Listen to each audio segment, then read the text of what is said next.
Good evening, Franklin Township. Welcome to the January 5th, 2022 edition of the Franklin Reporter and Advocate News Hour. After 8 years, I'm I think Bill you need Bowman, to know the how to say that. uh, co co-publisher and editor of the Franklin Reporter and Advocate, and I'm joined by, TJ Parker from the Franklin Reporter and Advocate, and we're and she so can actually happy to say start. Franklin.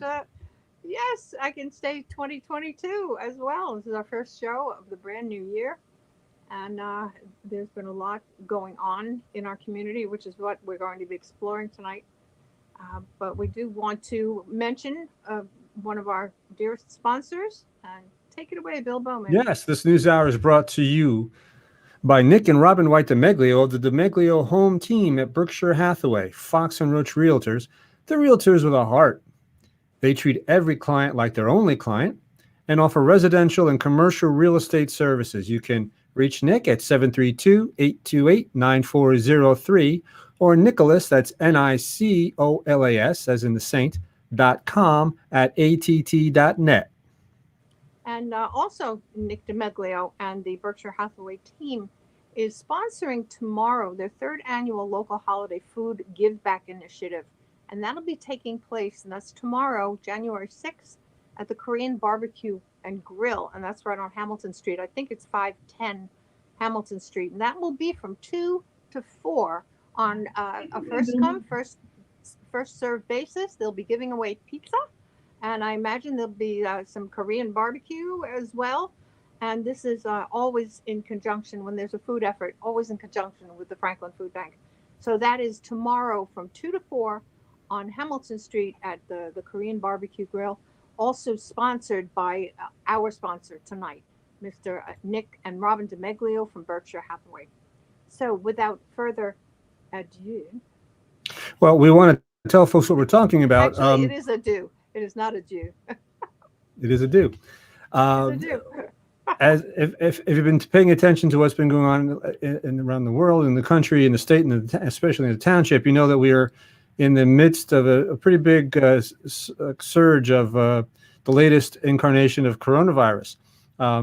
So much so that the Township Council has reversed itself and declared that rather than go back to in-person meetings, they're going to continue official meetings to be virtual. The school district, which we're going to talk about, has also gone to remote for a short period of time, as has other schools in the town. Mm-hmm. So we've had more than 1,000, I believe, new positive test results among township residents. We've had a couple of deaths within the past week from attributed to COVID. So it's coming around again. So what we wanted to do is bring in some representatives of schools in the township. We have obviously some folks from the district. We have a private school person, and we have a charter school person, and we're going to be talking about how they're dealing with it, any lessons that they may have learned from the last go round, and just what went into the decision process to make them do what they decided to do. Before we get going, I would be remiss if I didn't say, folks, if you like stuff like this, if you like to have these kinds of conversations available to you on Facebook and on YouTube, we need your support, and we get your support by advertising, and we get your support by subscriptions, and both of those things can be accessed at the webpage at www.franklinreporter.com. So let's bring on our guests, and we have quite, like I said, quite an interesting show. We have Tasha Mosconi from Central Jersey College Prep Charter School. I'm sorry about that, Tasha. We have Dr. John Ravally and Dr. Dan Logren from the district. And we have Donald Celie from Cedar Hill Prep School. He's the principal over there. So, folks, thank you so much for joining us tonight. And we look forward to a great discussion. I think we should start with Dr. Ravally and Logren, because they represent, there's like 8,000 kids that go to these schools. So they're the largest chunk of Franklin Township school kids that are dealing with. So either one of you, if you could, just give us an idea of, where are we right now in terms of the district dealing with this latest COVID surge? So, well, first off, thank you, Bill. Thank you, PJ. Happy New Year. To you And too.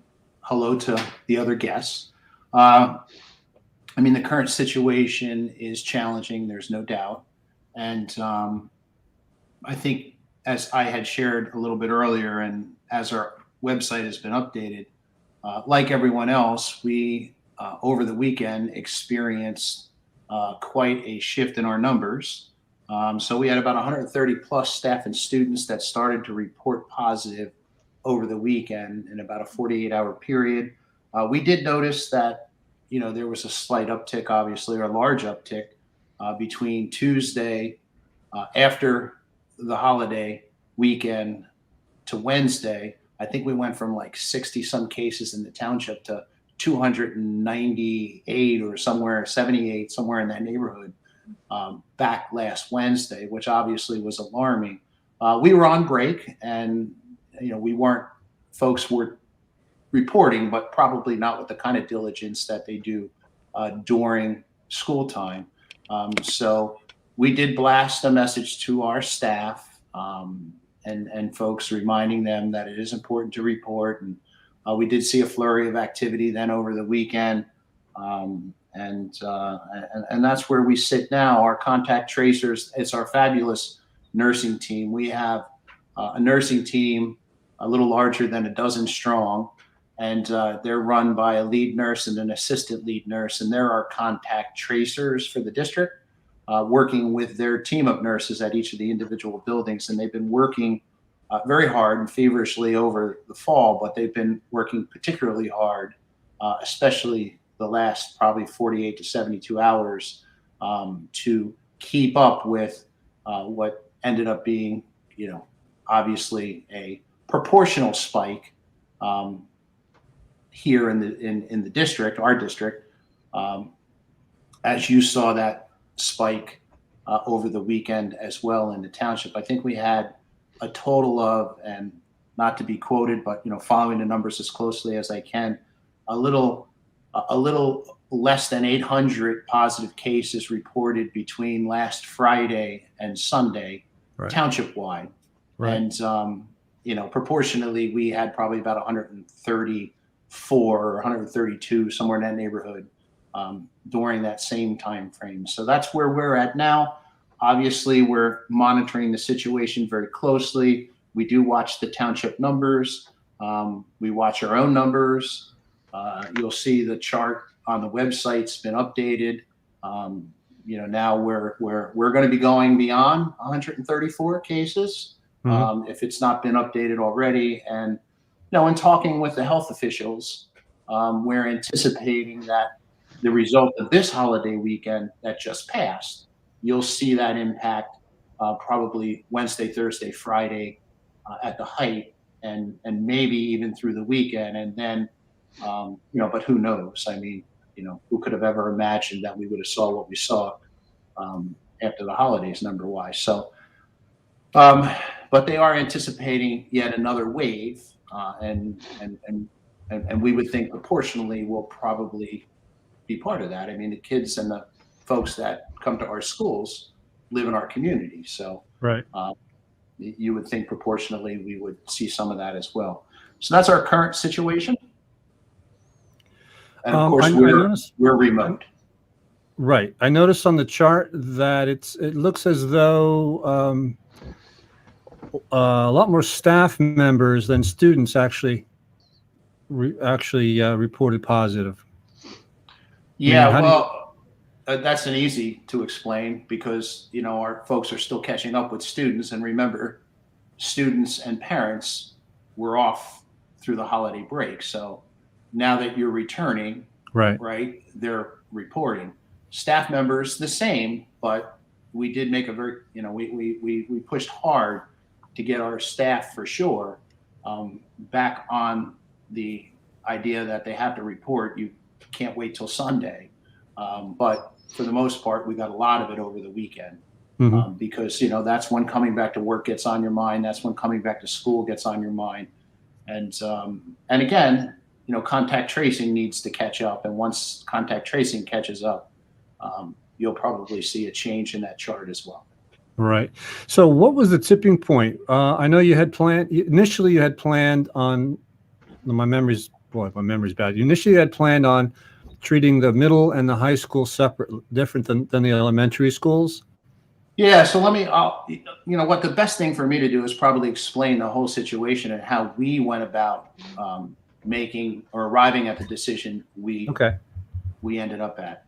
So bear with me, and I apologize to everybody else. But Wednesday, when we saw the unusual uptick in numbers that you probably witnessed as well, and then saw that again consistently Thursday, but yet we weren't seeing that in our school numbers again because we were on break. We were pushing hard to contact people to say, hey, don't forget, you're supposed to be reporting. But initially, when we started that, we did learn very quickly that we had some challenges with staffing, especially within our food service department, which is a smaller department, but obviously an essential department, right? Transportation, we get folks there, we teach folks, we feed folks, and then we send them home, right? So transportation seemed to be in pretty good shape, but food service, for whatever reason, wasn't faring so well. So my conversations with the food service director, she was definitely going to have some coverage issues with regard to lunches at schools. And then the other concern that we had, honestly, is in our largest building, the high school. 700 kids, gather for lunch. They get spread out, but they still gather for lunch. So that was a concern. So with the larger buildings having larger lunch periods, and the idea that we were already we were going to struggle with food service because of the number of folks that she had that did report positive, which were some of the first to get back to us, and because they're the smallest department. We solved that problem with half days at the high school and middle schools. What that does is then eliminates the lunches, the need for gathering in those larger schools. Also, by going minimum session, we have contractual obligations, and our teachers have been wonderful. I'm going to say that right up front. They've worked with us. They've done a great job. Did a great job this past Monday getting materials out and doing the things they had to do. But by going to a minimum session schedule, it provides more flexibility for coverage, because we also anticipated, and that did come to pass, we were going to have lots of coverage issues as well once teachers started to report. So the minimum session really just made sense at the secondary level. It doesn't eliminate lunches at the elementary level. So in Franklin, a minimum session day, it's not a half day, it's 4 hours plus lunchtime. Because the children are so small, we typically would provide them lunch anyway, because it's difficult for them to get through the day without having lunch. So we were going to redistribute those resources to the elementary level so that they could efficiently serve lunch and do what we needed to do and stay the course. And then over the weekend, as staff members continued to report, we were broaching that by Sunday morning, that 130 number. I myself had a conversation with our lead nurse and our assistant lead nurse.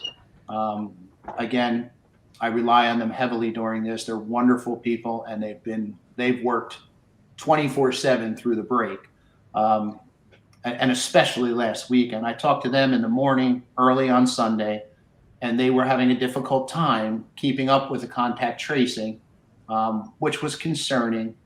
We also knew we'd have coverage gaps at the other schools as well. So when I got off the phone with them, I contacted the local health department again. Now, initially, although they were in the loop, no one really needs to agree to, at least from the public school standpoint, no one really needs to agree to a half day, to a minimum session. And because we're not doing anything other than altering the calendar, the schedule. So that's on us. I'm one to keep everybody informed. So I had informed the local health department about that. I informed our county about that. I said, but stay tuned, because I'm not positive you won't be hearing from me again. And sure enough, on Sunday, I had that conversation, and we're fortunate. Our liaison to the Somerset County Health Department is the director herself, Dr. Reddy. So I was able to reach out to her in the morning, later in the morning, and talk to her about our circumstances and contact tracing challenges and number of staff members that we had, and some operational concerns I had. And she said, okay, well, let me get back to you. My team works very closely with your team. So their folks work very closely with our nurses. She said, let me get back to you. A few hours later in the afternoon, around 3 o'clock or so, she did get back to me, said she had a meeting with her team.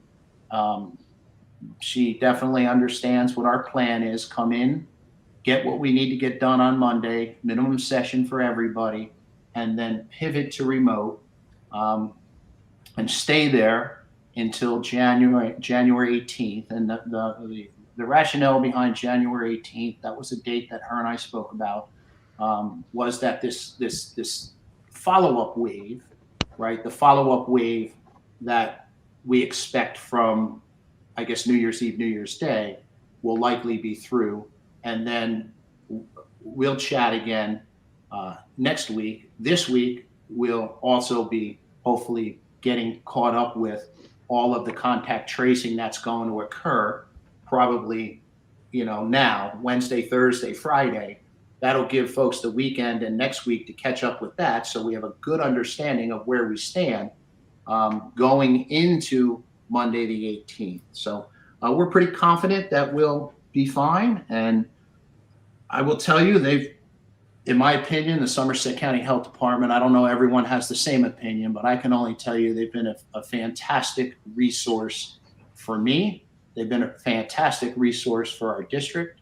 And I can tell you, Dr. Reddy, the director herself, is readily available for me anytime I've ever called. So, so that's where we ended up. Once the local health department agreed with our plan, I was able to call the county superintendent, tell him that I spoke with Dr. Reddy. I did my consultation with the health department. I explained our circumstance and where we stood.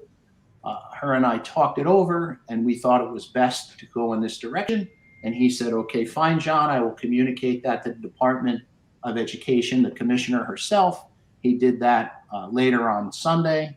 And once he did that, then we made our announcement to the township that we would pivot to remote after a day. Now, we anticipated, and then I'll be quiet. I know I don't want to take up all the time. No, that's fine. You're fine.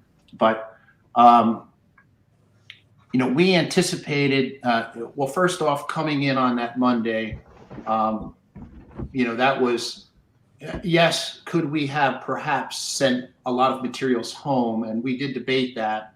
But, in the world of schools, not all the time would that happen, to be honest with you, because that was a week and a half ahead of, that was a week and a half back. And we also were then fearful when we did return that not everything would come back if we returned and we were, needing to do what we needed to do. And then it would have taken away from learning in the school.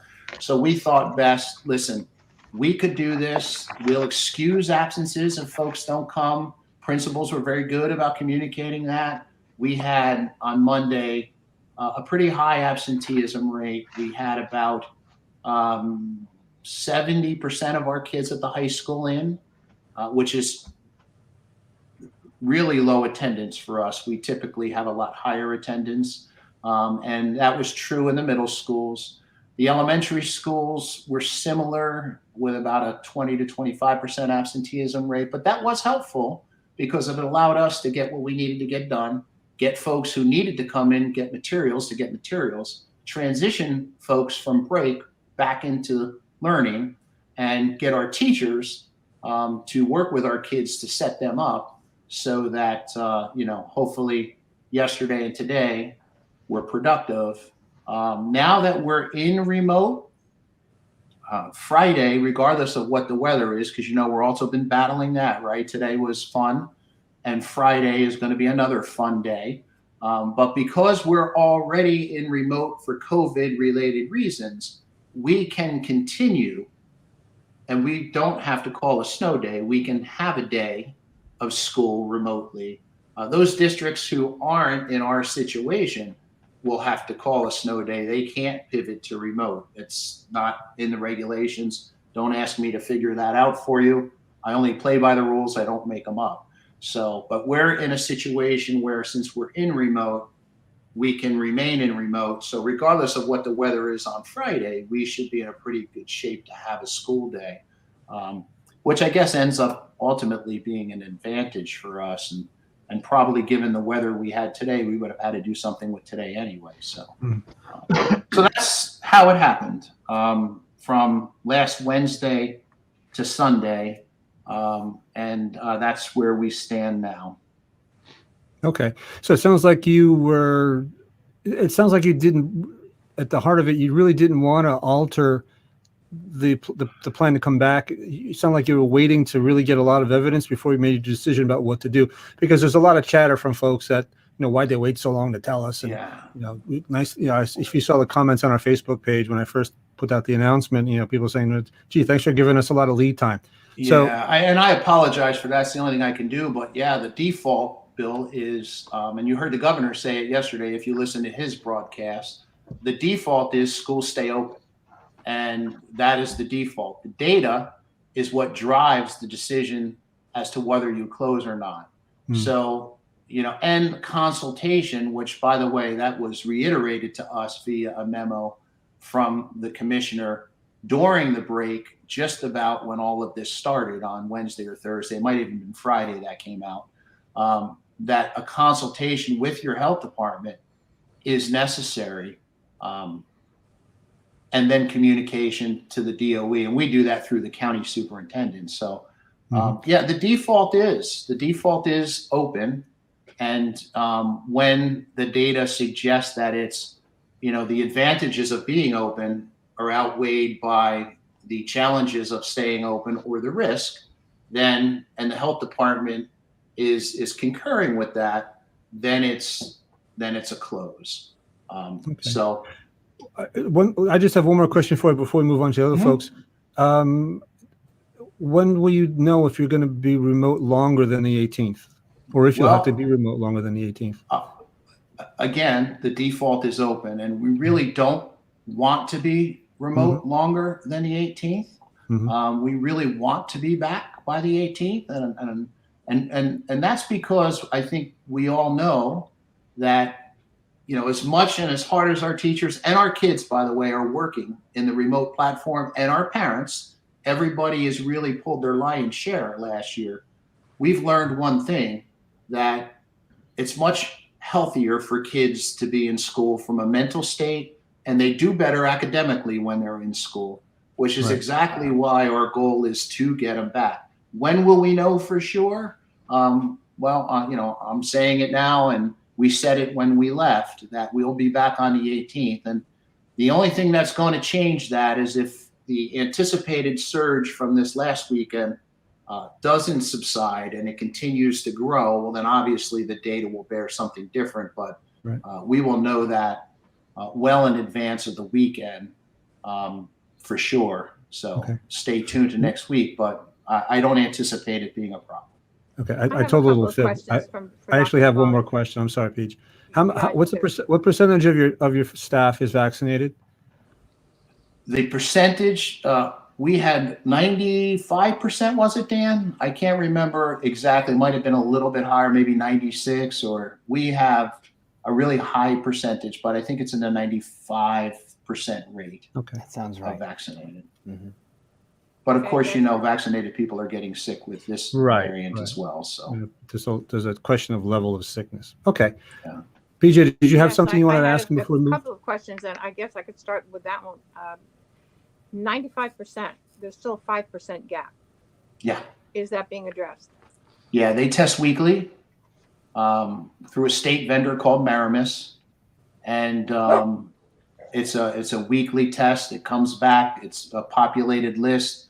Once they're identified as being positive, our lead nurse, our assistant lead nurse is notified, the staff members notified, personnel is notified, and they're immediately, taken out, contact traced. So that was by executive order, if you remember. The adjunct to that, now is the quarantining. The CDC has now reduced the 10-day to 5-day. And that was not necessarily because 5 days would be sufficient. It was done because too many people were not actually doing quarantines at all for 10 days, Right. for 2 days, for 5 days, or whatever. So the theory was, let's shorten it, and then we increase exponentially the amount of people who are actually going to quarantine. How is that being handled in the So the largest New school Jersey in our Department district? of Health, through the Somerset County Department of Health, issues K-12 guidance, and the K-12 guidance right now is that they have not adopted that at the school level. At least the last memo we got over the break from Dr. Reddy, which the Somerset County Health Department, was it still remains 7 and 10 days at the school level. Now, if that were to change, remember there's always recommendations, so we would probably work with the Somerset County Health Department. I would think, given the circumstances we're under right now, they likely would probably say, we encourage you to remain with the 7 and 10 day. I can't imagine they would say it's smart for you to go to 5 day, but we would leave that up to the local authority, right? But that's not the case anyway. Yes, that's what the CDC is saying, but that's not what they're telling K-12s, at least in Somerset County, through the latest guidance we got from them. And is there a criteria for people to safely return to school? That's staff, teachers, kids. Well, Are obviously, test reports being required before anybody walks in the door? no. So testing at the school level, but I'm glad you brought that up because we are about to kick out a message on Friday. So hopefully there are lots of folks watching this. On Friday, we're going to blast a message. We have been working with Maramis earlier this week, myself and Mrs. Clark. You all know Mrs. Clark. Mrs. Clark and I have been working with Maramis, our state testing company that works with our staff. And we have offered this to families in the past. Not many have taken us up on it. We are going to push a little harder. And on Friday, we're going to blast a message to all of our families, encouraging, asking that they participate in the voluntary free testing program that Maramis offers. It'll be weekly testing, and they have to sign up directly through a link that we're going to send them. And then the school will work with the family to have the child tested weekly. If we, hopefully, even if one person signs up, we'll do it. But we're hoping that, 7,200 sign up, and it can be vaccinated or unvaccinated. So vaccinated, because we have kids that are vaccinated as well, but it can be students that are vaccinated or unvaccinated. Just because you're vaccinated doesn't mean you won't be eligible for this free student testing program. So if people are listening, I encourage you to wait for that message on Friday. We're still working out the details with Maramis, and then go ahead, click the link and sign up. You'll be signing up directly with them, but we'll administer the program. It's a saliva-based PCR test, which we're finding to be highly reliable with our staff. So we're hopeful, and I'm thinking it will be pretty highly reliable with our students as well. So that is something that we're hoping to kick off as soon as we come back. Okay, but it is not a requirement to provide the fact that you're tested and you've tested negative. Yeah, to my understanding, that's not a reason for excluding a child, and not something we're allowed to do. All right, next thorny issue, and again, we're spending a lot of time with Dr. Ravally again because Franklin High School obviously has the largest concentration of students. The masking situation. As you know, the township has now required that indoors be totally masked. I know that there was already the mandate in place within the schools. Yet I've been hearing consistently that kids are taking off the masks when they're walking down the halls, going from class to class. Certainly when they're eating, no one expects that. But how is that being monitored? How is that being controlled? And especially since the numbers are just skyrocketing right now. Yeah, it's such a contagion that it's a challenge. I will say this: the beginning of the year was much better than toward the end of the year. So we did send reminders out to our administration. Mr. Wilson manages that, and it is part of our code of conduct. And, we have the chin wearers, the people that pull it down and wear it over their chin, so it covers their mouth but not their nose. We do have kids that sometimes take it off, like you said. So what we have made a concentrated effort to remind them that it is and can be an infraction of the disciplinary code, and you need to put it on because it's a health and safety issue. So, we were experiencing some of that, just like you get class cuts and other things. We were experiencing some of that as we approached the holidays. We made a concentrated effort to remind folks that they need to get out there. They need to be monitoring this. We anticipate that it got a little better just prior to the holidays. And obviously, we're going to be pushing hard when folks come back. So again, I'll take the advantage of having a broad network here. Hopefully people are listening, and hopefully they'll talk to their children about the importance of wearing that mask, wearing it correctly, and wearing it for the entire time. Obviously, during lunch periods, it gets removed so kids can eat. But other than that, it should be on. I just want to interject I just have one more issue that I'd like to address. Sure. Is sports. Yes. Yesterday and today, there's basketball. Yes. Nobody's wearing a mask in the course of play. We get that. Nonetheless, here we are. Yes. So, and that is the case. And so the NJSIAA sent something out yesterday that said, hold on, they're working with the executive committee. New news is coming, but they haven't sent any news yet. So we'll take the updated guidance, and if the guidance is do this or do that, or athletes, and I'm not saying that this will be it, but athletes need to be tested, athletes need to be this or need to be that, we're going to do what we have to do in order to protect the kids. But sometimes it is challenging depending on the sport, but they should and could be wearing them when they can wear them. So we'll reiterate that as well. But when you're competing, it does make it a little bit more difficult, which is why we're not doing the strenuous activities in phys ed class like we typically do this year.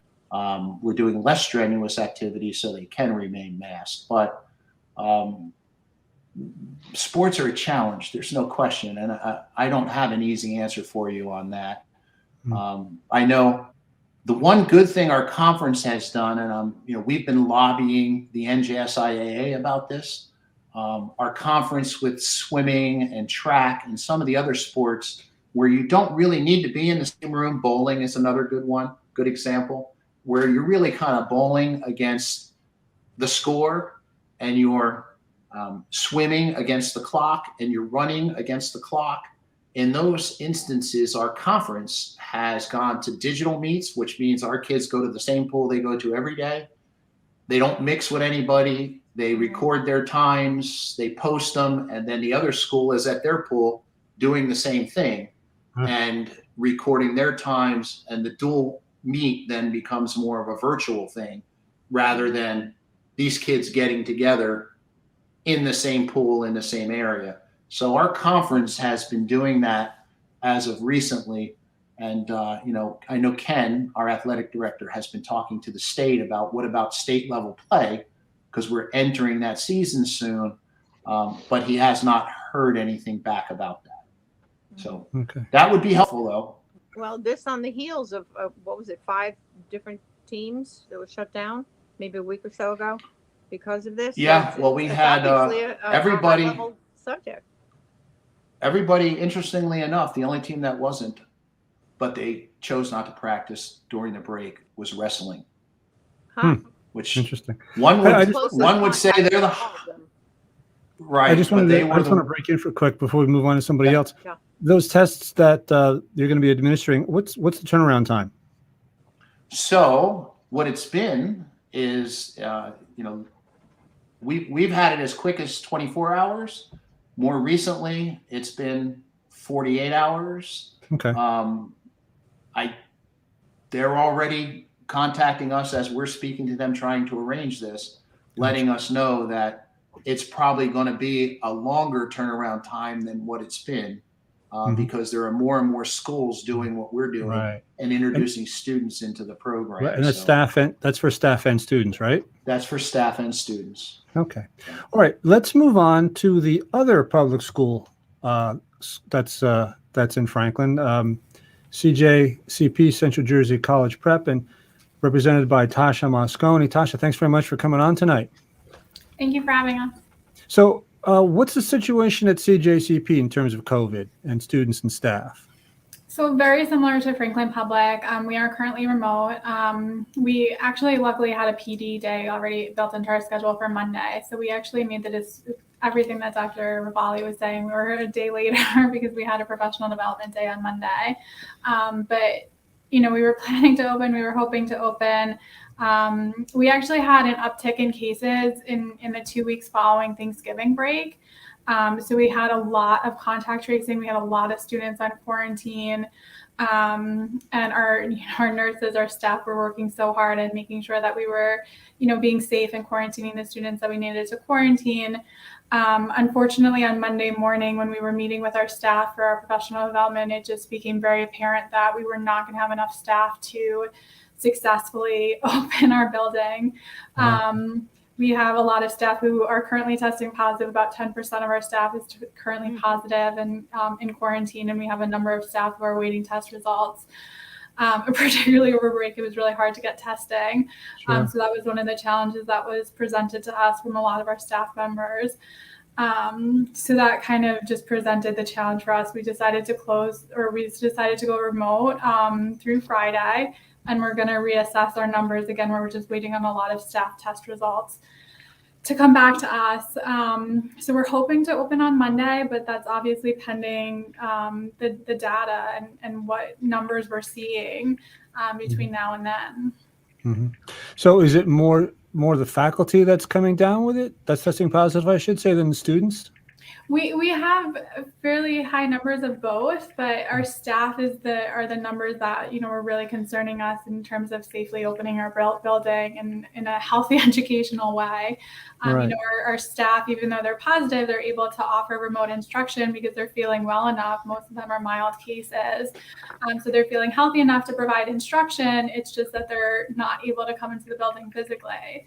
Right. So that's why we just thought educationally for our students and our staff, the best way to offer the education that we want to offer them is unfortunately via Zoom right now. Right. But we want to get everybody back as quickly as possible. Right. So why did you decide just to go to Friday? Why did not, because we're talking about that if you test positive, a 7 or 10 day quarantine or isolation period, why did you guys pick the 4 days? Initially, it was because the staff numbers, again, we were about 10%. So we were hopeful that, a lot of them had tested positive closer to the Christmas holiday. So we were hopeful that a lot of them could come back. And if not, a lot of new staff tested positive, then we're hopeful that we can successfully open on Monday. Again, it just will come down to kind of the holiday weekend test results and what's going to happen with that. Mm-hmm. Mm-hmm. Now, what are you guys doing the same thing as the township schools are doing in terms of urging, I guess, your teachers to get vaccinated? Yeah, so we have about 96% of staff vaccinated. The ones who aren't vaccinated get weekly testing. We've been working with Miramis as well all school year. We've been offering it to students and staff, even the ones who are vaccinated. It's offered weekly every Monday. We collect the samples from anybody who consented to it. And we've been encouraging students and staff to participate in that as much as possible. Like Franklin, we're trying to push it even more so now. We also bought, just recently, we bought over 1,000 instant tests. So we've been doing that all school year as well, that, if a kid is symptomatic or if a teacher's concerned that they were exposed, even though they're vaccinated, we've been able to provide on-site testing, which is with our nursing staff, which has been a wonderful resource to, keep everybody sane and help everybody make sure that we're quarantining who we need to quarantine. Mm-hmm. Paige, do you have anything? Well, that was my question. Is there anything that's going on in terms of on-site testing? And you just covered that. Yeah, we've been doing that all school year. So again, if any staff member has been exposed, but they're vaccinated, so they don't technically need to quarantine, we've been offering them, instant tests on site. So, that has been a really positive force in our school community, because it's been a relief for teachers. It's been a relief for parents. It's something that they have easy access to. And especially now with how hard it is to come across a test, we're very fortunate that we're able to offer that to our community. Well, Yeah. it's been such a scramble. All of a sudden, there's such a resurgence of we need to be tested, which really should have been ongoing from the inception of the virus hitting us all. That it's really the only definitive way to know, vaccinated or not vaccinated. You have to have tests. You have to know definitively. So that's a plus. Yeah, and our nurses have been awesome about offering it and giving it to everybody. So, our nursing staff has been wonderful with that. Okay. And what about quarantining? Are you doing a 5-day, a 7-day, a 10-day? And is it a requirement? We've been following the New Jersey Road Back Plan. So we've currently been doing the 10-day quarantine. When we weren't having as many cases, we were doing 7 days with a negative test. Once we started having that uptick in November, we started sticking with the 10 days no matter what, just, out of an abundance of caution. So that's our plan when we come back, is to go back to the 7 days with testing, 10 days for everybody else. Like Dr. Ravally said, the latest guidance that we've gotten from the state has not communicated that. They've gone down to the 5-day. And the masking situation, are you meeting any resistance? No, I mean, there's definitely the chin wearers. There's, definitely students that need to be reminded, especially the little ones, it just falls down. So our teachers we put masks in every classroom in case they need a new mask. Our teachers are really trying to make sure that they're hitting them hard. Administrators, we're making sure that, we're holding the students accountable. It's part of our dress code now. So it's not only a dress code violation, but it's a health and safety violation. So we work with parents of frequent offenders, and we try to make sure that everybody's compliant. A dress code violation, that's a definite twist. Have you Part of what they have to wear now. Right. by the way, are these paper masks or these cloth masks? The students can choose to wear whatever they want, but we put paper masks in every classroom. And The reason I asked is because there's a controversy about the efficacy of cloth masks. I've heard we've had paper masks in every classroom since last school year. Yeah. And the N95s or the KN95s, and there are so many variations of that. Yeah. Are considered the most efficient. Right. We have the surgical kind. That's what we have given to all of our teaching staff. They're at every entrance in our building. We try to make sure that everybody who's in our building is wearing a appropriate, well-fitting mask. All right. Was there anything that happened the last school year? Any lessons that you learned that informed how you've dealt with this so far this year? Yeah, so one of the unique things, I guess, about our school is that we were able to offer summer school last summer. So we were able to bring kids back in a very kind of confined, and we only had about 150 to 200 kids in the building, class sizes of about 6. So we learned a lot of lessons from that we felt like we could open in September, and we did. Some of them were just weird things, like especially the little ones, they needed 2 to 3 masks because they would just get wet. And, at snack time, they would need a second mask. So that was one of the things that we pushed out to parents, that, if you're going to send your kid in, send them in with 2 to 3 masks. And that was something that we also figured out that we needed in the classrooms, just in case, again, a kid sneezes or they're, having their noses running just because they have allergies. We needed masks in the classroom. So those were some kind of silly things that we learned that were really important to us, though, to keep our school community safe. We did open last September. We had about 45% of our students in the building in our Somerset campus. And we stayed open for most of the school year. We closed about 2 weeks right around this time, just as a preventative action because everyone was traveling. Mm-hmm. For the most part, we were able to safely stay open. I know we do a lot more quarantining than is currently required by the road back plan. So the road back plan includes anybody within 6 feet. For a lot of the times, we're quarantining an entire class because it's just logistically sometimes easier for that whole class to be online via Zoom than to have some kids out and some kids in. And then it's also just a safety precaution as well. So I think that has been one of the things that has been, really effective for us.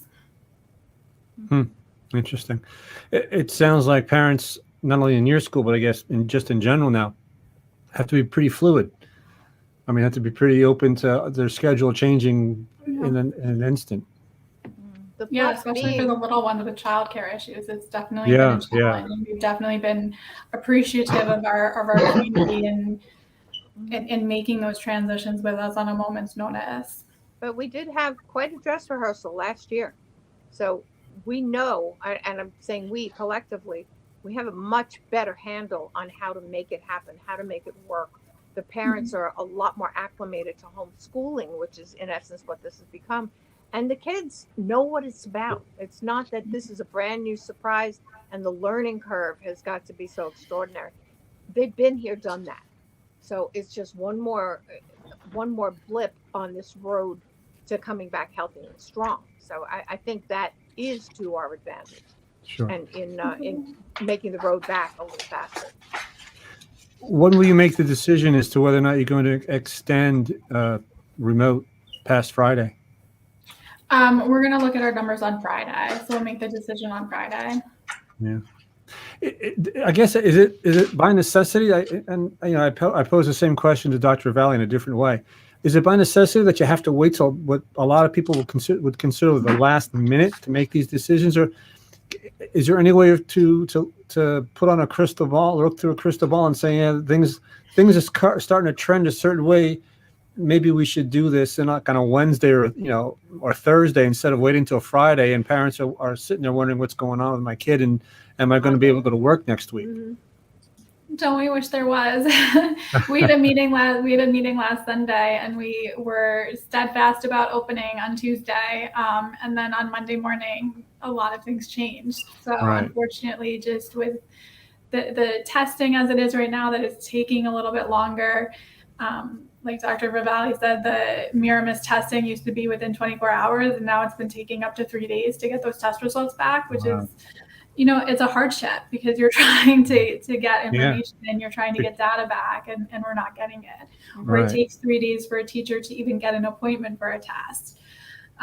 So those are just some of the challenges that we're facing, and we're just trying to, operate with the best data set that we can. Right. These tests, are they the swabs, the nasal swabs? The Miramis are saliva tests. Saliva tests. The instant result tests that we have are the nasal swabs. Okay. PJ, anything? I have my own opinion about the saliva versus the PCR test. That's another story. That's another show. Position. Right. All right. Well, great. Let's move on to. Thank you very much, Tasha. We really appreciate it. Don't go anywhere. Okay. We're going to move on to Cedar Hill Prep. Principal Donald Celie. Sir, thanks very much. We've met a couple of times over the past few years. Thanks so much for coming on and for sticking with us. So, what's the situation right now at Cedar Hill Prep? Let me first say thank you for having me, and great job to the other two. I know making the decisions is extremely tough. With that being said, as a private school, sometimes a little bit easier for us to make decisions, a little less red tape to go through. So the owner and CEO, you guys will know, Ms. Nan Menon, her and I are extremely close. We started a conversation. We went on break December 17th. We started a conversation December 23rd about, hey, maybe let's go virtual. Let's just, our parents could be traveling. The numbers are skyrocketing. We had another conversation early morning, December 26th, right after Christmas. I notified our staff December 26th via email, which was a Sunday. We would be going virtual starting January 3rd. I notified our parents December 27th, Monday, a week in advance, that we would be going virtual. Minimal pushback, but again, in a private school, people pay good money. There was some pushback, obviously. I like to deal in numbers. We have a little bit, obviously, a smaller school. Sure. So we have 52 staff members, of which from before Christmas time, we were notified that 3 staff members had tested positive. And before the 28th, we were notified of our 252 students, 5 students had tested positive, and it was through their parents. Their parents' interaction with, it had nothing to do with the school. We were already closed from December 17th.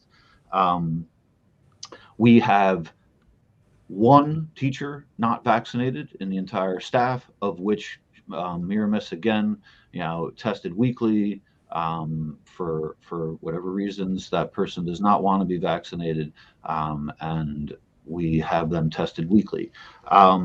So we decided to go remote, right? We all know as educators, it's not the most ideal way to teach, but for safety reasons, we thought this was our best bet. We announced that we want everybody mandated tests, RTC, PCR tests, results to come back on campus Monday.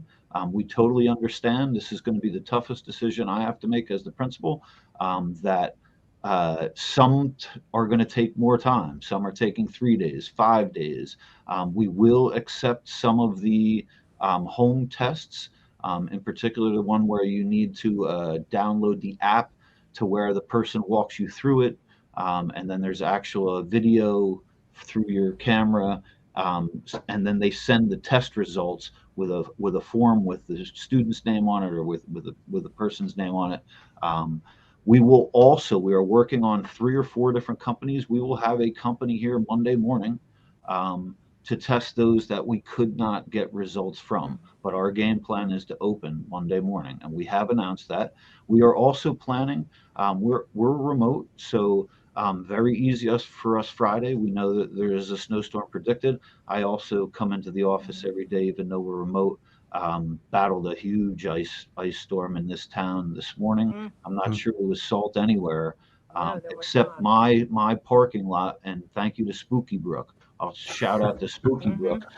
They must have been here at 5:30 in the morning and salted our entire lot, our sidewalks. We were good to go for school if needed, but we were remote. Friday, we are going to offer town hall Zoom sessions with our parents, preschool through K, 1st through 4th, and then 5th through 8th. Ms. Menon, myself, and our nursing staff. We're going to answer all the questions that we've been flooded with this week with every concern. But we think communication is key. So we're going to offer that. And we feel that Friday with the snowstorm, our parents probably will be home. Most should be home. So we expect attendance to that to be rather high. Just continuing on with all the questions that you asked these other 2. We are masked up. We have been masked up. If you back in March 2020, when we all went virtual, Cedar Hill Prep went virtual, full day virtual, preschool through 8th grade. We have a system we followed every period. We went through the arguments of screen time and all that, but we followed a regular schedule. We threw in a couple free play Fridays via Zoom. But then our transition into September 2020. We offered both virtual and on campus. We started with a lot of kids virtual, ended that year with a lot of kids on campus and very few virtual. But these other educators will agree with me that the number one toughest thing is a hybrid class, teaching a hybrid class. So unfortunately, right now, the decision is to have no hybrid. We're either on campus or we're virtual. So that Monday is the trick, right? How many negative tests are we going to get back? How many parents are going to be nervous about sending their kids in, especially in the younger age group? So these are questions we're going to field during the town hall Zoom sessions with our parents. We've had some concern from our staff, but minimal. The cool thing was when we announced it a week in advance, we had staff members come down that entire week before New Year's, getting their stuff organized. We had book pickups, we had paperwork pickups. We also have a Zen Ed system, our school portal system, which is very easy for us to upload videos and teacher lessons and things like that. So we were totally set with Zoom, no doubt. Our schedule went very well, and for some reason we're having less Wi-Fi issues in these first 2 days. So virtual has been going very well. So well that this afternoon I gave everybody off. We ended at 2:30 instead of 3:30. Just a little bone to try to keep our kids positive, keep our staff upbeat. Just that little something, and I plan to do the same thing Friday. We have a great debate that snow days are snow days, right? Even when we were virtual, the thing was, wait, are they going to still have a snow day? So as Cedar Hill Prep, Miss Nan and I, the owner, have made a decision that when we're fully open, 2 snow days in a row, got to be snow days. Let the kids go out and sleigh ride. If we hit a 3rd snow day in a row, then we go virtual. So that's one positive thing for us. So masks on. Every building here has had the UV air filtration system since before March. When we heard this was coming, the boss had it put in every building. We have the top of the line filters that are changed all the time. We have hand sanitizers, soap sanitizers. I think the big push this year is getting back to the hand washing. I think we got away from that a little bit. But we're fully masked. We're masked in gym. Same thing as Dr. Ravally said. The gym program is reduced a little bit. We canceled sports for this week because we were virtual. We were not having anybody on campus. We were not having any practices. We plan to try to reopen next week. We are still going to go ahead with our sports program. But as Central Jersey College Prep said, we have over 1,000 test kits on our campus. Our nurse had ordered over 2,000 masks. We have those everywhere as well. We test our athletes. So if we're going to go play a team, we test our athletes on site that day, and we make sure we're good to go. And then we're trying to tell the other private schools that we play, please do the same thing. So we think we're doing the right thing. I think our number one positive thing is communication, right? You got to have open communication. There are times, and I feel for these guys, that we have to make a decision on a Friday, and it affects everybody, right? But we're looking at the good of 300 people, not the good of 5. So the pushback for us, I have some single parents who have to work. And what do I do with my kid? They're bringing their kid in, sticking them in an office, and we're talking about kindergarten, 1st grade. And these kids we make it easier so that there's like one Zoom link for them, right? All our teachers go into that Zoom link, so that child doesn't have to go. Our middle school kids, they're hitting 8 different Zoom links every day. Wow. They follow the periods, they go to that Zoom link, attendance. So that's where Cedar Hill Prep is right now. It's the way right now. It's the way of virtualness that it's like going from class to class, only you're doing it virtually. It's correct. The way it is right now. It's not the greatest system. We know we saw a lot of different maps of what schools were doing. Some schools were doing a couple hours a day. Some schools were offering open teacher Zoom hours for the kids. We went with a full schedule. Our teachers were available after the school day ended. We cut the school day by an hour. A couple times we had a free play a couple days. We thought our virtual system was pretty solid, but like any other school would tell you, our kids didn't learn as much virtually. Obviously, it's much, much better to have them in person, and that's the goal. I was going to ask you about that, because I know the district school found there was a learning, I guess they called it a learning gap, and Dr. Logren or Dr. Ravally, tell me if I'm misstating this. There was a learning gap that last school year, so they instituted a summer program to help bridge that gap. Did you have that same experience? Was there a learning gap at Cedar Hill? There was absolutely a learning gap. We would like to think it wasn't maybe as high as some of the other schools because of our rigorous virtual setup. but there was absolutely a learning gap. And we didn't have a summer program, but we instituted in September. We took an extra 2 weeks of testing, just evaluating where the kids were at. We had like 3 times more staff meetings than we would ever have, just trying to analyze and set up the new game plan. And we thought we were in good shape. I mean, knock on wood, we only had like 2 cases from September to December. And we have the same system. I forgot to say, we have 2 different buildings, preschool through 2nd and 3rd through 8th. So we keep them separated. And then the same thing as the others were saying, if we have 1 case, then we quarantine that child, right? If it goes to 2 cases within a class, we quarantine the whole class. If it's 3 people in a building, we quarantine the building, but we don't have to close down the whole school. If that's by keeping the 2 sections separately. The one thing we're not going to re-implement that back from 2020 and 2021 is the teachers didn't, the students didn't travel. They stayed in the classrooms and the teachers came to them. But we truly think this year with the the UV system, air system, and the kids totally masked, the kids are still going to go from class to class. Teachers will stay in their homerooms. But we're masked up.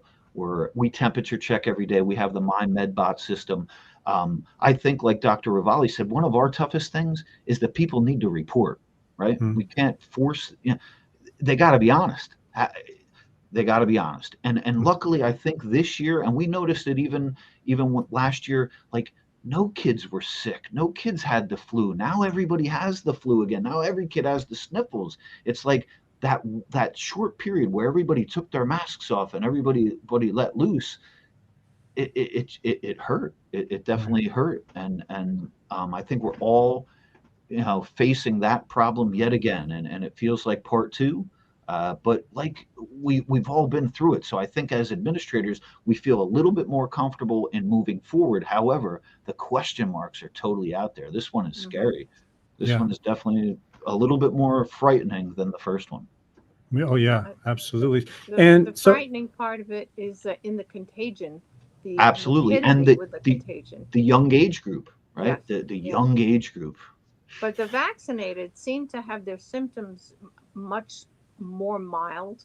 Correct. And typically what I've been hearing is that it does present itself almost like a sinus infection with a runny nose, and then it morphs into a coughing spell. And the plus, I guess if there's a plus, is that it seems to come and go within a 3 to 5, 7 day period, and then it's gone. So the severity is much less than when we were first starting with COVID-19 a year or 2 years ago. I did want to add, sorry to interrupt, PJ, I've made them point. We follow the 10-day, vaccinated, not vaccinated. It's 10 days and a negative test result to get back in. We're not going any lower. We have the parents that work in New York City, they argue that we have doctors and people that run like these Medi-Merge places. And we say, listen, we don't care what number this town is going down to or this community. We're a private school. We're saying 10 days, negative test. That's it. That's it. Okay. Interesting.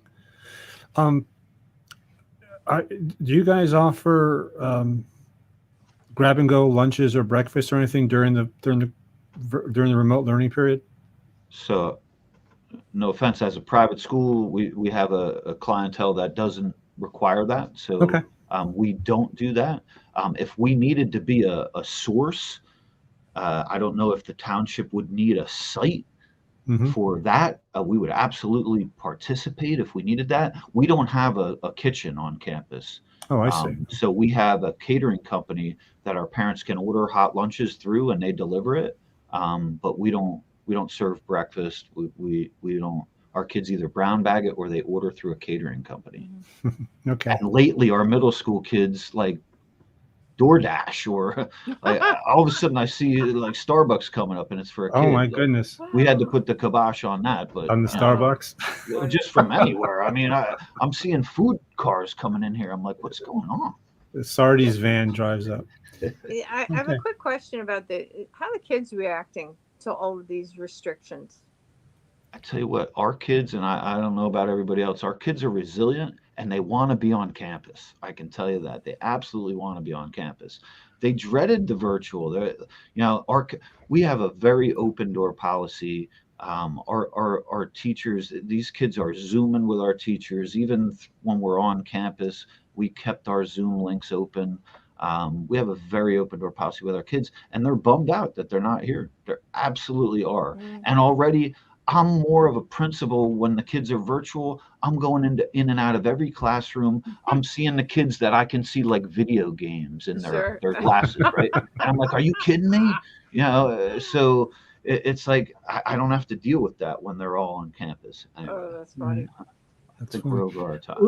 Let's thank you, Mr. Celie. Appreciate that. Don't go anywhere. Let's bring in Dr. Logren. How are you? I'm well. Thanks for having us. Appreciate it. Thanks for sticking with us. Can you talk a little bit about what's going on with the meals, the grab and goes that are being provided, and times and days and locations and stuff like that?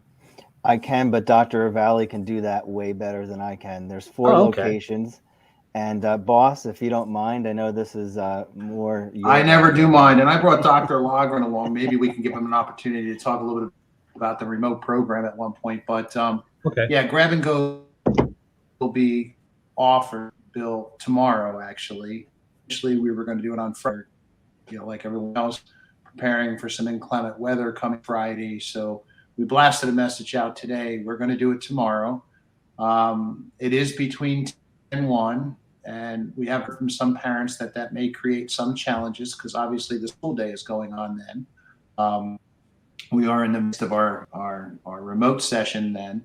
So we are going to try and do what we can do to offer some flexibility for time. But grab and goes will be at the 4 campuses that we offered them at last time when we were shut down, and all through last year. The difference was we were shut down days. We had what was called an asynchronous Friday, and that was for planning and some other things, but it gave parents the opportunity to catch up and then do these kinds of things where they went out to the campuses to get materials or food or whatever they needed. We don't have that this year, and hopefully this is a brief period to begin with, but we're going to do it tomorrow. 4 locations, 10 to 1. It's Elizabeth Avenue, which is on Elizabeth Avenue. I forget the exact number, but it's Elizabeth Avenue School. It's Franklin Middle School, Hamilton Street. It's Hillcrest School, and it's Manor School. And then I would also encourage, and if there are folks listening, anyone who might not be able to get there or perhaps have trouble getting there, I would encourage them to contact their principal in the morning. And I think our idea is going to be to come up with some kind of alternate arrangement for those folks so that they can come and get a meal, or actually it's 5 days worth of meals that we're going to distribute tomorrow.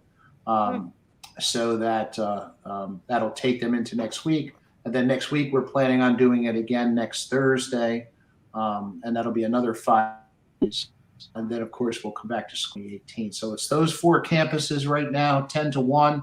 If for whatever reason there's difficulty getting there during time, you can't find coverage. Because it doesn't have to be you, it can be someone else. Then what indeed you do is flexible and kind of. Yep. We're having some technical difficulty with you there, Dr. Ravally. You're breaking up on us. Oh, I'm sorry. Now? No, it's just Yeah. it was pixelating. You sound good, but I think you got the gist of that question. Yeah. Yeah. If you like, I did boss, want us I to, can- if you're a township, the child, and even if you're in, and we did this with Dr. Sirkan last year. I don't know if you're offering that, but if you attend the charter school, we did it last year. You can certainly come by and pick up a meal tomorrow while they're in remote as well. That's great. That's great. Now that was Elizabeth Ave, the Hamilton Street campus of the middle school, Pine Grove Manor, Hillcrest. and what was the fourth one? Hillcrest. Hillcrest. Hillcrest, not Pine Grove. And Thank Pine you. Grove. Hillcrest. And Pine Grove Manor. Okay. And Pine Grove. And Pine Grove. Right. Right. And that's going to be tomorrow and next Thursday. Now, are those breakfasts and lunch? Or are those just lunch? There are 10 lunches. I mean, a chain, if you will.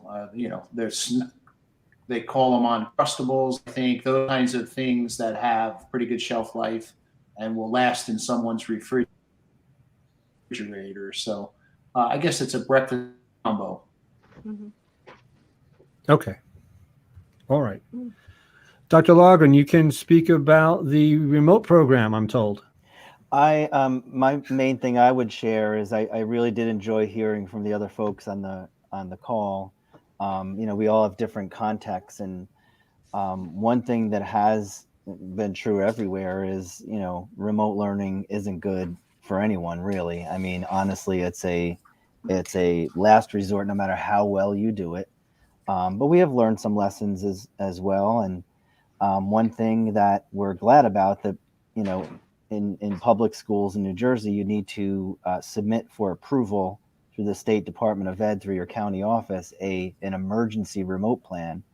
And our emergency remote plan builds on what we did last year in our hybrid learning situation. But as Dr. Ravally mentioned, what I would say is a big improvement is last year, our community told us to please keep that asynchronous Friday for a lot of different reasons.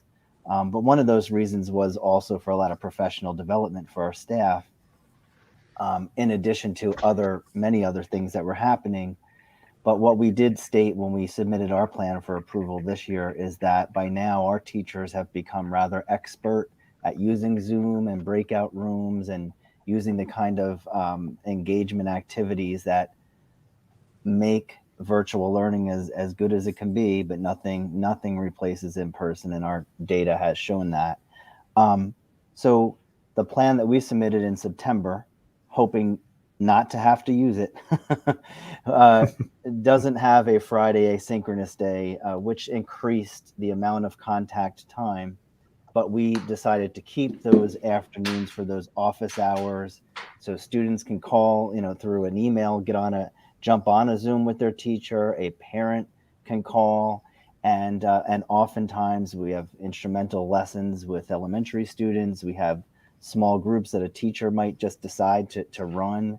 It gives a lot of flexibility on both sides, for parents, for students to contact the teacher, and vice versa.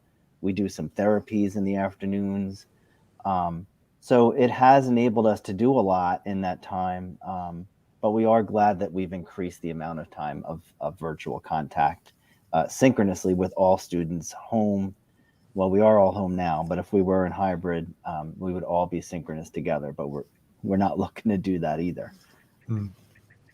And just so if folks don't know, synchronous means it's happening live, as this program is now, if you're seeing it live. Asynchronous means the kids can go and grab the lesson when they need to, and it gives the teachers time to do other things. Am I correct? Is that right? Yeah, our stakeholders were very adamant about the various studies that said, it's not necessarily healthy to be all day 6-7 hours staring at the screen. So yeah, let's get everyone together, give some meaningful synchronous activity, and we'll use our afternoons to, we take our break, we have our lunch, and we can do some more of that, but at least there's that definite break, and it does leave us a lot of flexibility for some other things in the afternoon. That said, we're always looking at that plan, and hopefully the world changes and we don't have to use them too much longer, but always looking at those things to improve. But we would have to submit amendments to the State Department of Ed before we could change that. Mm-hmm. Mm-hmm. Okay. PJ? I think the ease with which virtual seems to be able to be implemented now is really commendable. That last year, it was such a new concept for everyone. I mean, from staff to administrators, right to the kids, that I think that's the most impressive part of this. And I think will eventually be the success point at which people will be able to return, still having felt that they've been able to contribute and have contributed to them their education, because they know how. It's not, oh, what do we do and how do we get it done? Now that's behind them. That's behind everyone. It's now we can learn. We know what the structure is, and the ability to bounce back and forth as needed is only in the plus column. Of course, we want kids and staff to be able to be social creatures again. That just increases our happiness. We've all seen what happened when we all had to be isolated during lockdowns. I know. Thank God I had the ability to interact, and I had 2 little dogs who needed me all the time. But and human companionship, of course.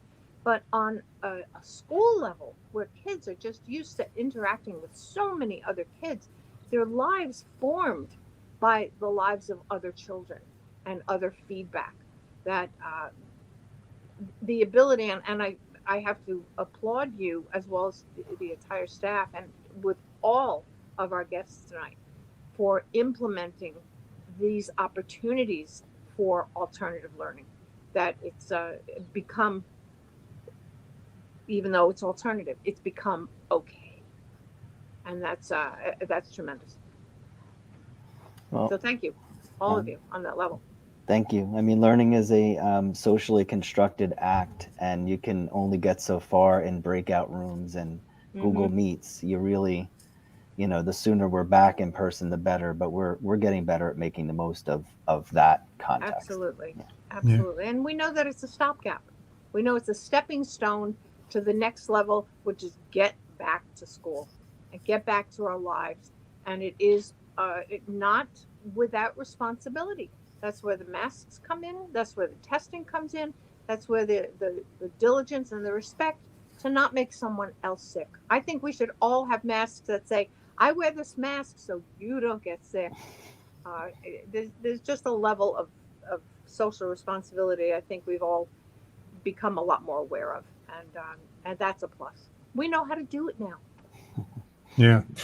Speaking of knowing how to do it now, I'll ask you the same thing I asked other folks. Were there any lessons that you learned last time that you implemented, that you were able to work into how you're responding now to the surge? Yeah, only that,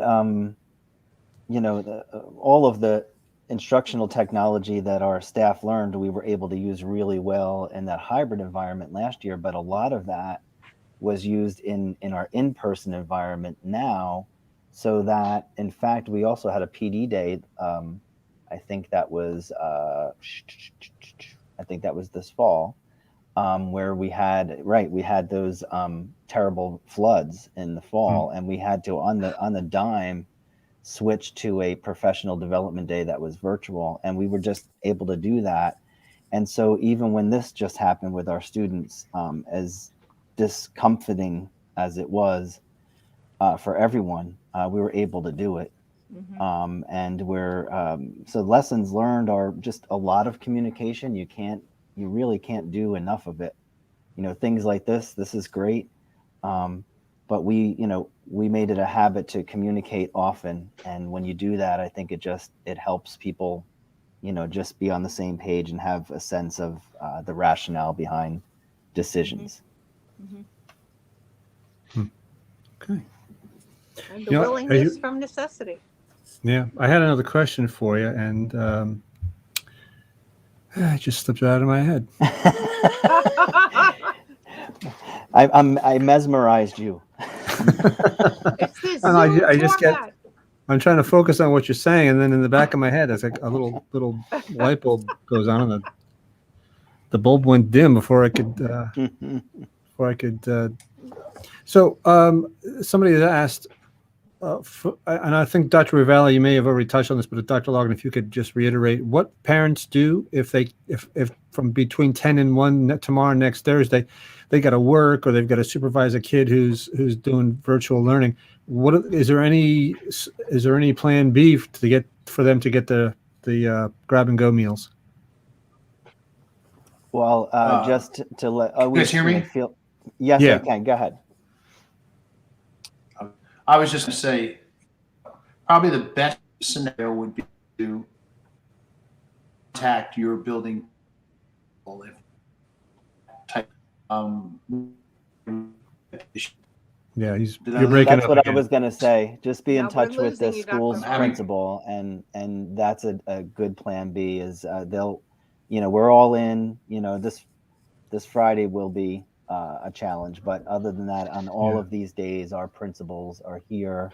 So if for some reason there's an issue, just got to reach out to the school principal. I'll call the school principal. Okay. I know last year, you guys, if I remember correctly, you brought meals to the bus stops, right? To some bus stops. I think that's challenging this year. Dr. Ravally, if you are able to speak to that now, it looks like you're back. I don't know how, Yeah, this year is Yeah, his audio is gone. You know, Can something. you hear me? Yeah, Sort of. I don't think right now Hello? that is the plan. I think if we maybe had extended, go ahead, boss, you're back. He comes in and out. Yeah. So it's not the plan right now. And there's, Well, video go ahead. might help. Am I back? Yes. You're sort of back. Yeah. Half back. Maybe that'll help. This is like the old Max Headroom television show from the 80s. That's plan, right? We do running at it, runs and that type of thing. The logistics are happen. We are going to try and work through something for next day, but for probably the best move. Do what we can do to make it. No, it's not. We're not happy. You can probably type something in the chat, Dr. Ravally. Yeah. Yeah, you could. Oh, there he goes. Yeah. Anyway, Technology. Okay. I think I Great. heard him say we're going to try to do that, but right now it's something that we're not.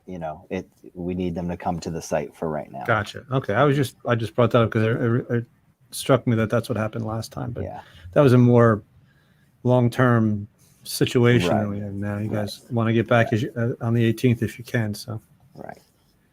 All right, PJ, have anything that you'd like to ask any of the other guests? I think that as this progresses, there was just an announcement today that in France, yet another variant has popped up with Another variant. 46 subvariants. That this is going to become part of our fabric, and I think the lessons that we've learned in preparation over the past year, and the fact that we have to resurrect this virtual environment, we're all affected by it, but I think we can safely feel that we know how. I keep emphasizing that it's not the scramble and the panic that it was last year. Fortunately, this Omicron virus is not as deadly. It's not as fatal. There are fewer deaths being reported. I mean, one death is too much. Please don't misunderstand that.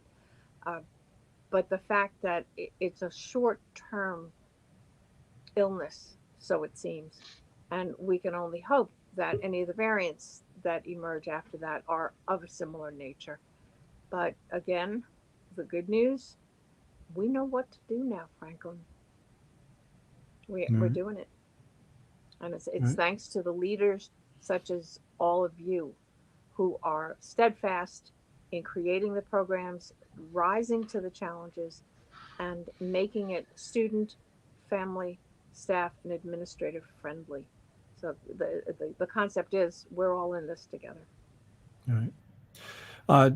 Donald or Tasha, do you have anything you would like to add that maybe we hadn't covered yet? I would just say thank you guys for what you do. I do think getting the word out sometimes is very important. We have the apps on the phone that get all the updates from this township. Let's just keep our fingers crossed. As educators, like we said, we want these kids on campus. We want what's best for the kids, and on-campus education is the best for the kids, but we got to be safe and we got to be smart. And we all got to be honest. We got to report. When you're not feeling well, report.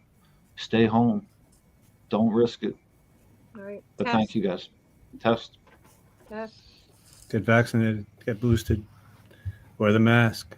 Social Wash your distance. hands. Wash your hands. Yeah, No it's kissing. not that hard. Yep. It's not that hard. Tosh, you have anything you want to add? No, I'll just add that we're also doing meal pickup. So we're doing it from 10 to 12 every day, and it's breakfast and lunch that they're picking up together. Oh, okay, great. But thank you Dr. so much for Ravally has having us. It was joined really us. helpful. I'm back. I'm on my phone, but I'm back. Okay, well, Okay. that's whatever works, right? Yeah, That's I don't know if technology. you caught my chat message, but yeah, contacting the principal would likely be the best. We are going to try and work a little more detail out for next Thursday, but we certainly want people to take advantage of the program. And the other thing I put in the chat is that as it was last year, it's my understanding that you don't need your child or your child's ID. So if there's someone else in the house that's available, you can send them and they can pick up the package as well. So hopefully that'll provide a little more flexibility. And sorry about that. Not a problem. So what are these meals? These filet mignon, scalloped potatoes, Oh, definitely. broccoli? Absolutely. Yeah. Or Uncrustables, which are probably more cherished than a filet. Yeah. Dr. Ravally, is there anything you'd like to add that we haven't covered yet? No, I honestly, I truly, I want to thank you for the opportunity. I want to thank my colleagues here on the call. It's these are difficult circumstances. None of us, no matter how long you've been doing this, no matter what your experience is, no one has really been through a time like this. So it's nice to work with colleagues. I want to thank the people in our district. They've been tremendous. We've had our families. We've had to make a lot of changes, and we've had to do it pretty quickly. And I just appreciate everyone's cooperation. And I thank you and PJ for helping us to put information out there and be able to answer some questions as well along the way. So this program was great, and I thank you for the opportunity. Appreciate you guys coming on. We're here to help. Thank you. Well, Spread the All word. right. Well, then, in that case, folks, and Dr. Villa, I thank you for staying on. You stayed a little later than you were able to, but we appreciate Yeah, that. just so you know, I've been emailing, so I apologize if I look like I was looking down. I was emailing, doing what I was supposed to do at 8:00. Well, we appreciate that you stayed with us. Multitasking. Again, thanks. Thank you all for coming on tonight, Yes, and thank you so we much. will check in with you again, and we'll see how things went. Because I hate to say it, but this ain't over, and we will check in with you again and see where things are. But Dr. Well, Largren, do Dr. share. Ravally, Mr. Yes, Celie, do and share this Ms. video. Moscone, thank you so Mhm. much for coming on with us this evening to this Be edition. well. Thank you. Be well. Thank you, Yes. everybody. Thanks so much. Okay, thank you Thank you. again. Nice to Take see care. you. Bye-bye. Bye-bye now. All right. Huh. How about that? Yeah, hour and a half. How about that? Wow.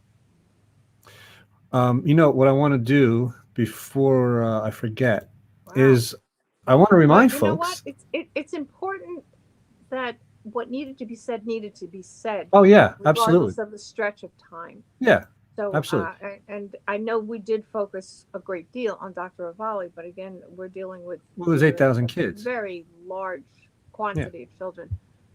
So let me just do this. We should do this real quick. Just Yes. to remind you that this news hour was sponsored by Nick and Robin White DeMeglio of the DeMeglio Home Team at Berkshire Hathaway, Fox and Roach Realtors, the realtors with a heart. They treat Yes. every client like their only client and offer residential and commercial real estate services. You can reach Nick at 732-828-9403 or Nicholas, that's NICOLAS.com at ATT.net. Take it away, Peach. And in addition to that, again, sponsored by the same Nick and Robin DeMeglio of Berkshire Hathaway, is tomorrow's food pizza giveaway, actually, for those in need. If you feel that you are and that you're hungry, please take advantage of this giveaway tomorrow between 2 and 4 on Hamilton Street at KBG. Or is it KG? I'm going across the sea. It's the Korean barbecue grill, and I do believe that's at 510 Hamilton Street. And they are giving away pizzas in conjunction with Bella Pizza.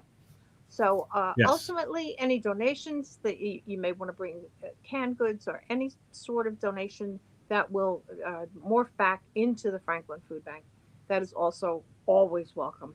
Right. Because our neighbors with food insecurity, and that's just such a pompous way of saying people are hungry, it's all well appreciated. And when you have an opportunity to help your neighbor, you never know when you're going to be that neighbor who needs some help. That's right. So we appreciate it. Again, sponsored by Nick and Robin DeMeglio, Berkshire Hathaway Realtors, tomorrow between 2 and 4. And do look for the live stream of this event. Yours truly and Bill Bowman will be conducting that live stream, bringing it to you as it happens. And we hope we'll either see you there in person or that you'll be able Virtually. to watch this event unfold. And that's I had it and I lost it. KBG, Korean Barbecue and Grill on Hamilton Street. All right. So, people were upset, and I'm not a parent, but I can understand that folks need to have a little bit of, especially these days, have a little bit of lead time when it's dealing with their kids in school, and they need to make arrangements, maybe childcare, or maybe make arrangements to take time off from work to work from the house. So there were a lot of people who were upset by the fact that the decision to go virtual came at such a late time. But I guess if you look at it from their perspective, and you look at it from the perspective that the first preference is to be in person, because that's how kids learn. Right. We saw that not only Franklin, obviously, but as someone pointed out, nationwide there was a huge learning gap caused by this extended virtual learning. You want to keep the kids in school. You want to have them interacting with each other, interacting with their teachers in real time, and being in the same place. So they held off for as long as they could, and and that is really truly the bottom line. I think there's no one who wanted to spring it on the community and cause chaos. That was never the intent. No. I mean, safety is always the bottom line here, folks. Yeah. That it becomes a necessity, and sometimes that does not have a time frame. It is what it is, and I believe that the decision makers made the decision that they could make within the time frame that they could make it in. And I think, again, I keep talking about our collective resilience. I think it keeps being evidenced over and over again that we rise to the challenge because we have to. Yep. And teachers and healthcare workers, nurses, doctors, whatever, EMTs have had a lot of things thrown at them in the past couple of years, incessantly, and they're doing the best they can. So we need to understand that, and in a lot of respects, this is new for school administrators. Well, and I really think new. This is year 2 that we're. Well, what I'm saying is, dealing with this constant instability and the unknown. not knowing what tomorrow, 100 and what did I say today? 178 cases today, 170 something yesterday. And 700 and something over the 4 days of the New Year holiday. That's not something that. Nationwide, there are. No, in Franklin. Yeah. But I'm saying, in addition, nationwide, there are probably almost 1 million cases every single day. That's crazy. And if you look on the websites that track these things, you'll see every day there's a good handful, not more than a handful. It's a good number of hospitals that are on full divert for different reasons. They don't have the staff, or they can't take a certain specialty. Like sometimes I can't. Like last week, St. Peter's in New Brunswick was on full divert for a few days because they could not on full divert, but they were diverting the psych cases. They couldn't take them. There was another hospital, I think I forget what county it was. They couldn't take pediatrics. Oh my God! And that's what's happening. This variant is because it's higher up in the chest. It's affecting the kids more for some reason. We could have a doctor on to explain that, I suppose. Dr. Hakita. Their lungs aren't as developed. Right. So there's always a bunch of hospitals that are on some form of divert. If not full divert, then some specialty is being diverted. Right. No ER, no adult ER I saw one time. Can you imagine? No adult ER in this one hospital. Holy mackerel. Wow. God So, forbid you have you know, another and- issue and- independent of COVID. Yeah, and that's what's happening, right? We're reading that all the time that because folks who are getting COVID are being put into ICUs and whatnot, that the folks who are having heart attacks or strokes or whatever have to go somewhere else. Well, there is really not a plethora of somewhere else's. I No, mean, in that's the our problem. area, we have at least 3 hospitals that we can name, probably 4 if you count Princeton. But there are other communities where there's one small hospital to serve a populace. Yeah. That everyone has no other option but to go to that particular hospital, and Right. they become short-bedded as well as staffed, and it really can become an epic mess. Yeah. Well, luckily, Robert Wood Johnson in Somerville hasn't gone on any form of divert that I've seen in the past week or so. Not so much for Robert Wood Johnson in New Brunswick. They have at various times. Hunterdon Medical Center was on full divert for a few days last week. I mean, Hunterdon Medical Center, but yeah. So these folks are, they're having to deal with this, and things can change from day to day, and they've got to be, you can have a plan. You can say, okay, if this and that happens, we're going to do this and that. Right. But there's always going to be another that happens that you say, oh my goodness, okay, so this is what we got to do. And that's why I thought it was important to find out from these folks if there were any lessons that they'd learned from last school year that they were able to incorporate into their planning for when it happens again, because it's going to happen again. I mean, this is not going to be the only time. This is not going to be the only time that these schools are going to be remote learning. It's going to happen again. Yes. Especially we really haven't been hit by cold weather yet, but as we get deeper into winter, it's going to happen again. Maybe I'm just being cynical. I hope it doesn't, but you just got to think it's going to. So. Well, Yeah, the yeah. lessons learned are the preparation of the buildings, the fact that the staff who makes it clean for others, the HVAC systems that have been upgraded to accommodate better ventilation. I mean, these are all the behind the scenes operations without which there's no option to return to the school. So that's factored in as well. Plus, operationally, again, I keep harping on the fact that we've done it. It's not like 2020, March of 2020, when this hit us all broadside. Nobody knew what was going to go on. How are we going to cope? How are we going to teach our children? How? And 2 years later, we're still doing it, but we have a better handle on it. Right. Because I think it is not going away. This Right. is an unseen enemy called a virus, which has the ability to continue to mutate, and it will always find the lowest common denominator, the weakest link, the most hospitable host, which would be the human with an immune system that's got a problem. So Right. there's another lesson in there too, Franklin and beyond, that keep personally as healthy as you can. Watch what you eat. Watch what you put in your bodies. And I'm not a doctor, so I'm not going to preach what supplements, but vitamin C is at the top of the list. And it begins with us.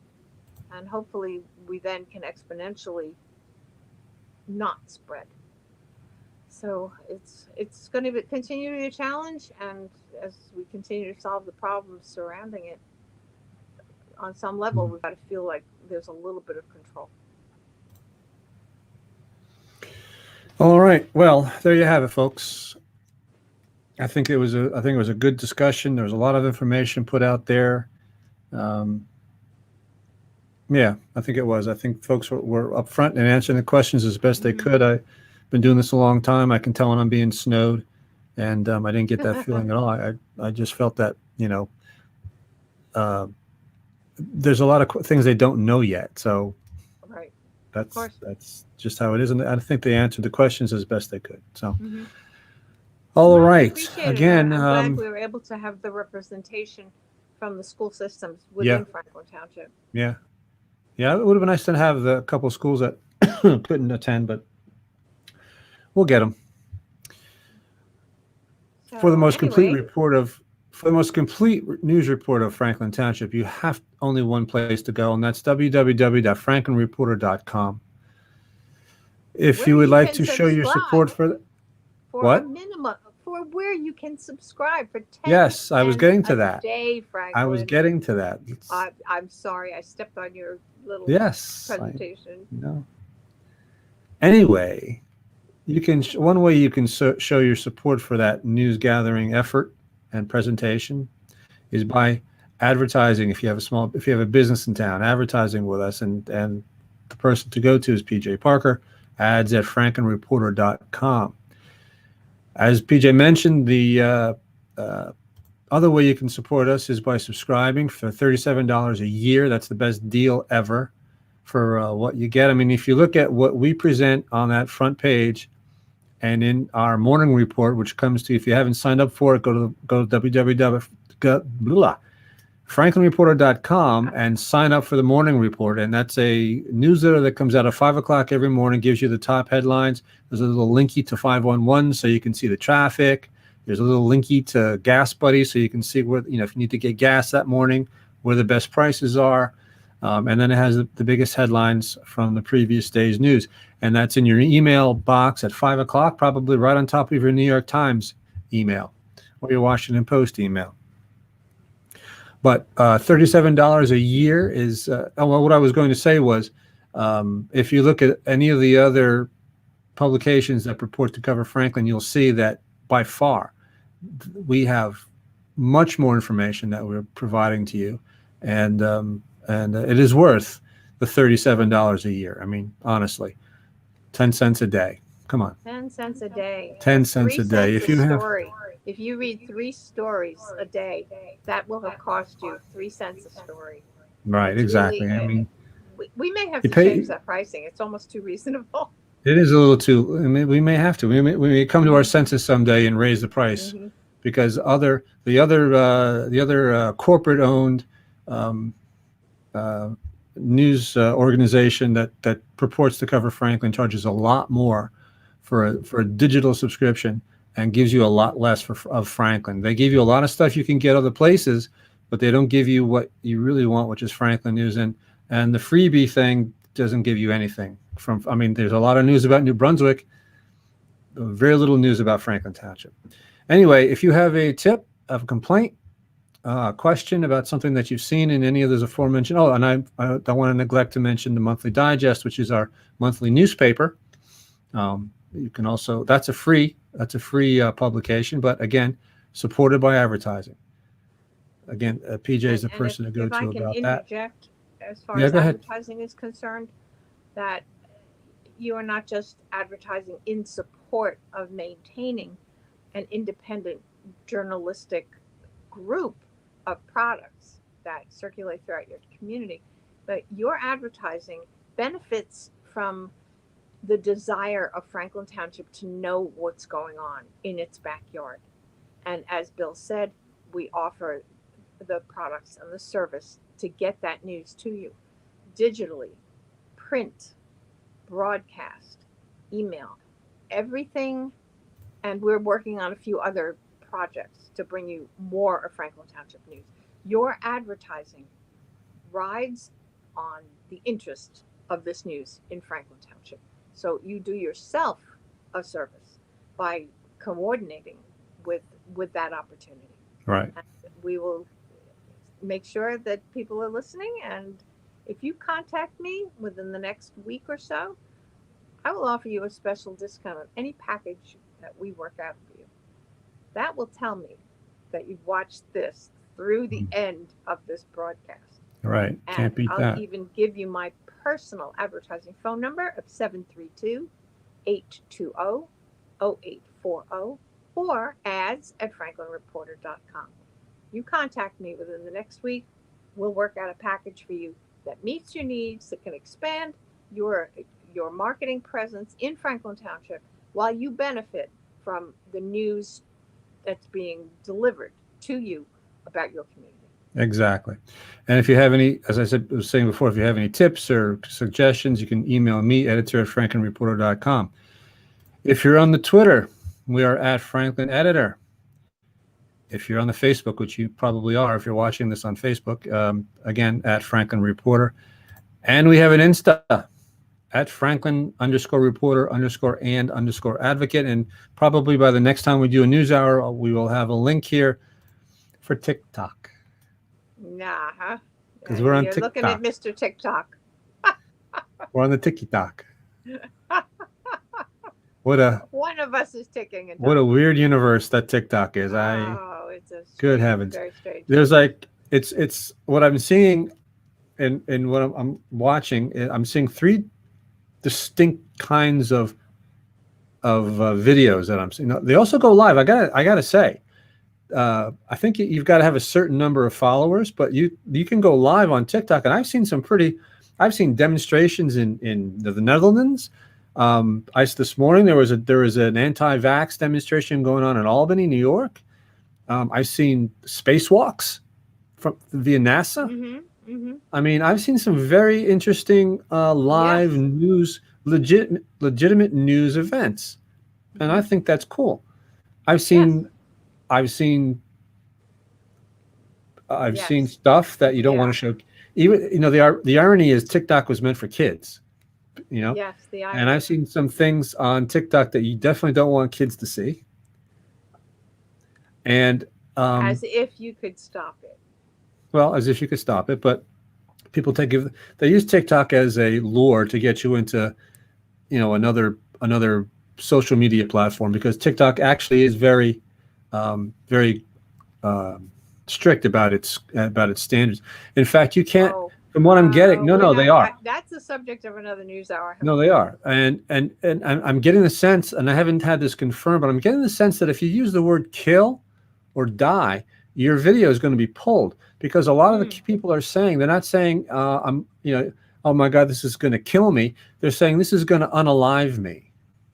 So they've created another word. Actually, the word is language to unalive, to get around. You know what I mean? And I've seen, and so that's the second. So the news thing is one aspect of TikTok. The prurient thing is another aspect, and then there's a very political side of TikTok that is. Oh, actually, there are four. There's a very political side of TikTok on both sides, and they go at it daily with each other. I mean, they're butting heads. And then there's the comedy thing that's what I really am there for. Some of these people, and they're not professionals. They're just folks. They are funny. They're just. I mean, they are freaking I'm not touching funny. This conversation. Huh? I am not touching this conversation. No, they are. I mean, these people. Sometimes it's just them talking. Other times they're getting dressed up and they're doing very, very funny. And there's this one guy he's a professional comedian, but he's got this thing where he's he shoots himself looking tall, and then he shoots himself on his knees, I guess, looking down. And he does this filter where his face kind of expands, so he's a little kid, and it's the father and the son. The kid's like 11 years old supposedly, but it's the same guy, obviously. And the interaction between the two characters is sometimes just hilarious. I mean, just it's on the adult side, but it's just. If you want to see Bill Bowman on TikTok, if you have listened to any of what he has just said about TikTok, please. Email him. Editor, just go on TikTok. Just go on TikTok and search out Franklin Reporter. Bill Bowman. Yeah, you'll see me. I've got a few TikToks up there. Okay. Anyway, all right. We've crossed the 2 hour mark. Wow. We're almost to the 2 hour mark. All right. Anyway, that's where we are. Great show.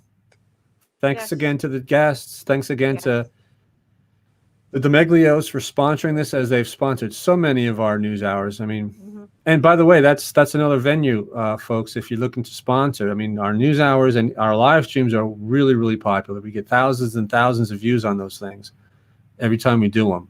So that's another reason to talk to PJ about sponsorship. You can sponsor a news hour, or you can sponsor a live stream. And we're going to have other things hopefully coming up in the months. Or you can be a live stream. Or you can be a We'll be live stream if you talking have a about business. that And we, as you well. can, right, you can talk about that as well. All right, I think we should wrap this up. I agree. Okay. Consider So- it wrapped. Franklin, thank you again for coming and spending this time with us, either live or unalive.